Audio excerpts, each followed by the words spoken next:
రెస్టారెంట్కి వెళ్ళగానే మెనూని study book లాగా చదివి సబ్జెక్ట్లో డౌట్స్ అడిగినట్లు వెయిటర్ని ఇరిటేట్ చేసే వాళ్ళు కామెంట్ చేయండి. జనరల్గా అవుట్ సైడ్ ఫుడ్ అనగానే మనం అన్హెల్దీ ఫుడ్ని మాత్రమే ఆర్డర్ చేస్తాం, ఎందుకంటే అవే టేస్ట్గా ఉంటాయి కాబట్టి.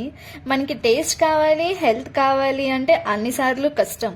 అలాంటిది మనం లైఫ్లో అన్నీ కరెక్ట్గా జరగాలి, అన్నిసార్లు జరగాలి అని ఎక్స్పెక్ట్ చేయడం కూడా కరెక్ట్ కాదు కదా. మనం ఎంత హెల్దీ ఫుడ్ తీసుకుందాం అనుకున్నా కొన్నిసార్లు స్కిప్ చేస్తాం.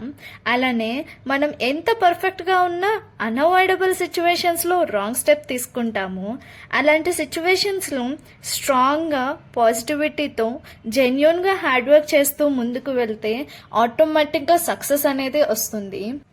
ఫైనల్గా రెస్టారెంట్కి వెళ్ళగానే ఫస్ట్ ఆనియన్ అండ్ లెమన్ కోసం వెతుక్కునే వాళ్ళు మీలో ఎంతమంది ఉన్నారో లైక్ చేయండి. చూద్దాం ఎంతమంది ఉన్నారో.